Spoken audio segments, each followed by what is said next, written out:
Welcome back to my channel. My name is Carly and I make everything vegan and gluten-free. In today's video, we're going to be making peanut butter cookies. I have tried a few recipes and for some reason, they're just always dry and they fall apart and I'm like, I don't understand. Maybe it's because I'm converting from a non-gluten-free recipe or that I'm using natural peanut butter, which is oily. I don't know, so I decided to look up an actual gluten-free peanut butter recipe. So let's get right into the ingredients. Peanut butter, of course, maple syrup, brown sugar, cane sugar, vanilla extract, 1-to-1 gluten-free flour, baking soda, I just put mine in this container, and salt. To begin, we're going to mix up our peanut butter, basically the wet ingredients.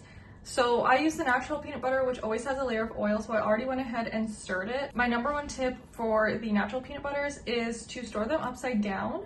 Like if you have one in your cupboard waiting to open, just leave it upside down. It stirs so much easier that way. It will be at room temperature fairly like liquidy, but after you store it in the fridge, then it is perfectly great. So first up, we're going to be doing half a cup of peanut butter, 1/4 cup of maple syrup. You could probably use agave as well. I forgot to mention I've preheated my oven to 375 degrees Fahrenheit. 1/4 cup of brown sugar and 1 teaspoon of vanilla extract. Let's whisk this together. I truly don't know if a whisk or just like a spoon is good enough for this, but whatever. Let's set this aside and I'm just gonna grab a small bowl. We're going to do either half a cup or 70 grams of 1-to-1 gluten-free flour. So I'm going to be doing 70 grams. I find some recipes measuring, like weighing out the flour just works out so much better. Like my chocolate chip cookie recipe, it's just so much better. Okay, 70.5, close enough. Next is baking soda, half a teaspoon. And 1/8 teaspoon of salt. I'm using a Himalayan salt that's a little bit flaky. I'm just going to use a spoon since it's literally just these 3 ingredients. I'm just gonna stir it with my spoon instead of dirtying a second whisk. Normally I would do the dry ingredients, like if I had known, if I realized, I would have just stirred this together first so I could use the whisk, the same whisk in both, but it's fine. Let us pour the dry into the wet ingredients and stir with our spatula or a wooden spoon. I swear if these are dry, I'm gonna be so mad.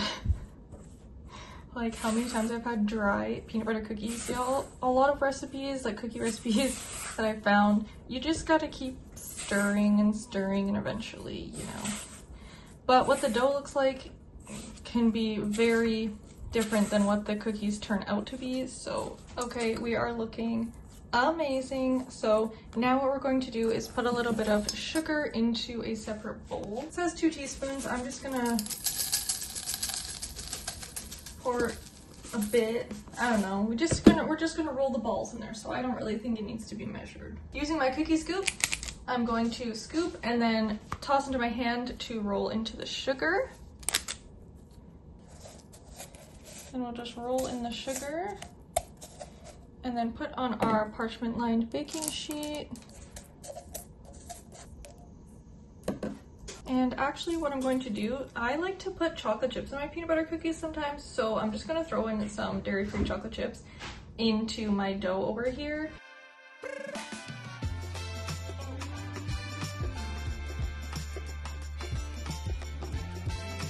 All right, all our cookies are done. So I made 10 with my scoop. Now we're going to just use a fork and do a little flattening, a little crisscrossy. Oh no, it broke. Oh, because of the chocolate chip, okay. So I'll just be gentle.